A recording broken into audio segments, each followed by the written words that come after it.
بسم الله الرحمن الرحيم، والصلاة والسلام على أشرف الأنبياء والمرسلين. أنا الآن داخل محطة التلسيس في المدينة المنورة، وهي المحطة التركية العثمانية. أنا حرصت للقدوم لتصوير بعض المباني وأيضا بعض الأشجار الموجودة داخل محطة الترسيس التي لها أكثر من 80 إلى 70 سنة بالقليل، من ضمنها بعض الأشجار العجيبة مثال على ذلك هذا المبنى الذي أمامنا الآن، وهو مبنى المحطة أو مبنى المحطة الأساسي الذي يحوي على بحر. وهذا المبنى هو المبنى القديم الأساسي النادر المبني بالحجارة الجيرية السوداء، مثل بناء مسجد العنبرية ومحطة محطة العنبرية ومحطة سكة حديد الحجاز. هذه أشجار قديمة نادرة موجودة حتى في الصور التاريخية، نجد مثل هذه الأشجار النادرة الكبيرة التي لها أكثر من الأشجار التي أمامنا الآن تحيط ببئر داخل محطة التلسيس، وهو بئر قديم يعود إلى أكثر من 100 سنة. هذه فوهة بئر محطة التلسيس التي عليها بعض الأنابيب، وهو بئر مغطى. من العجيب والغريب والنادر والجميل في محطة التلسيس أنهم أثناء نزعهم لبعض الأشجار تظهر مبنى التلسيس من الخلف، ونلاحظ هنا ظهور بعض العيون من الأشجار خلفي مبنى التلسيس القديم، مبنى محطة التلسيس، وهي مبنى الاتصالات السلكية واللاسلكية. وهذا البناء القديم الجميل المحبوك البناء، أداء ذو التصميم الجميل الرائع الفريد، الذي نتمنى الحفاظ عليه والمحافظة عليه. هذا المبنى كما ذكرنا سابقا أنه يبعد عن المسجد النبوي ب1.5 كيلو تقريبا، وهو بداية طريق العيون. وهذه بعض التفاصيل المعمارية داخل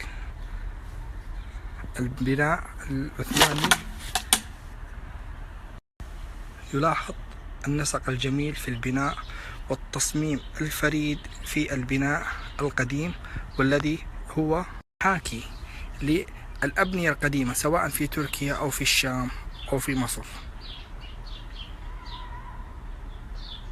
هذا مكان نبع في محطة التلسيس، الاتصالات السلكية واللاسلكية في منطقة العيون. بعض جانب من البناء القديم ذو الرصف الجميل الذي نتمنى المحافظة عليه. قد تم هذا البناء بإشراف بعض المعماريين العثمانيين وفريق من الألمان الذين قدموا لبناء محطة اتصال بعيد المدى.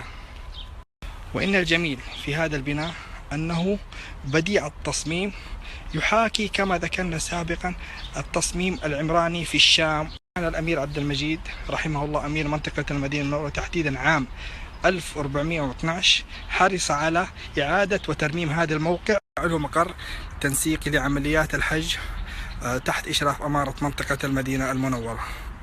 المدينة المنورة تحوي العديد من الآثار والمعالم التاريخية التي لابد أن يكون لنا دور في الحفاظ عليها. يوجد في محيط محطة التلسيس 3 أشجار غريبة ونادرة تسمى أشجار الكناري، وأشجار شبيهة بأشجار النخل، وهي ذات الجذوع الضخمة العريضة مثل هذه الشجرة، وهي 3 أشجار فقط موجودة.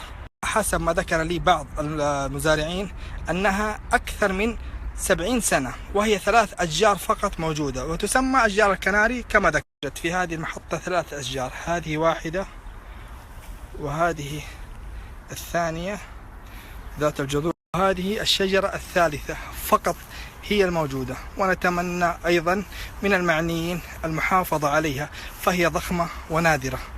اهتمامنا بالمعالم التاريخية والأماكن التاريخية في مثل هذه المنطقة، منطقة العيون والمحطة التاريخية القديمة النادرة التي لها أكثر من قرن، تحويه من أشجار ضخمة ومباني تاريخية نادرة، وأيضا أشجار لها عمر بعيد.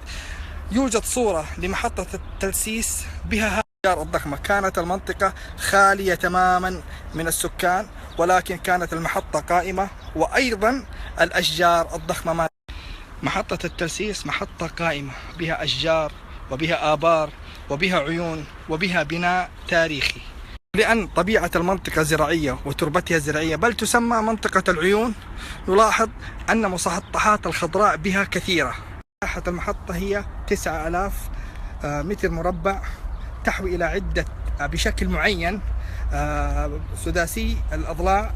ضلع قلعة عسكرية حصينة أعاد بناءها ورممها فخري باشا آخر محافظ للمدينة المنورة، وهذه أحد الأبواب الرئيسية النافذة للمحطة الرئيسية عدا الأبواب الأخرى. ويلاحظ دقة البناء ودقة الترميم الحاصل في العهد العثماني، وأيضا ما قام به المهتمون في العهد السعودي.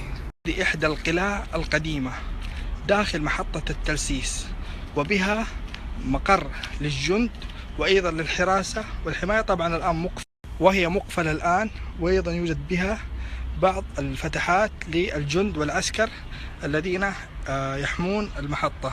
وقد قامت صحيفة الوطن بعددها الصادر في 4 شعبان 1437 بعمل تقرير عن هذه المحطة، تقرير موسع. صورة قديمة لمحطة التلسيس تعود لأكثر من 80 سنة لهذه الصورة، ويظهر في الصورة جانب من الأشجار التي كنا حولها الآن، وأيضا هذا البناء الذي صورناه من الخارج ومن الداخل